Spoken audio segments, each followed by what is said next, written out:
मर्दों की लीग में पहली खातून बास्केटबॉल कोच बनने वाली कौन? तासुबाना रिवायत शिकन फातिमा रियाज का ख्वाब हकीकत में तब्दील। खेल के मैदान में खातून को मर्द खिलाड़ियों की कोचिंग करते हुए देखना यकीनन एक नाकाबिले यकीन मंजर है, लेकिन अब ये ख्वाब हकीकत में तब्दील हो गया है।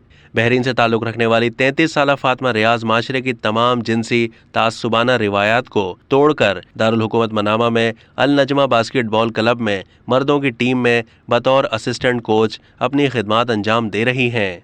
33 साला फातिमा रियाज ताइक्वांडो ब्लैक बेल्ट हैं, जो कि एक 7 साला बेटी की माँ भी हैं। उनका मकसद मुस्तकबिल में बास्केटबॉल टीम का हेड कोच बनना और फिर कौमी चैंपियनशिप अपने घर लाना है। उन्होंने मीडिया को बताया कि जब मैंने अपने कैरियर का आगाज़ किया तो ख़वातीन का खेलों के मैदान में नजर आना इतनी मामूली बात नहीं थी जितनी आज है। खेल में ख़वातीन को अजीब व गरीब नज़रों से देखा जाता था, ख़ास तौर पर बास्केटबॉल जैसे खेल में जिसे मर्दों के लिए मखसूस व महफूज तस्वुर किया जाता था।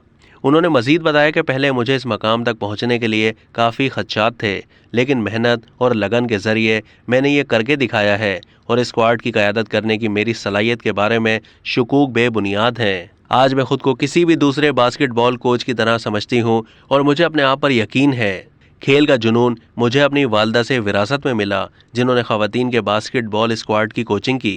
फातिमा रियाज ने अल नजमा बास्केटबॉल क्लब में तैनात होने से पहले नौजवान लड़कियों की एक टीम को तरबियत देकर अपने कोचिंग कैरियर का आगाज़ किया और इसके बाद वो नौजवान लड़कों की टीम का बतौर कोच हिस्सा बनी। बहरीन के सरकारी आदाद शुमार बताते हैं कि ख़वातीन जो कि बहरीन की माशी तौर पर फ़ाल आबादी का 32% हैं, सन 2010 और 2019 के दरमियान सिविल सर्विसेज के 54% ओहदों पर फाइज थीं। बहरीन की हुकूमत के 24 वज़रा में से 4 ख़वातीन हैं, हालांकि इनमें से किसी का भी पोर्टफोलियो बहुत ज़्यादा मुतासिर कुन नहीं है।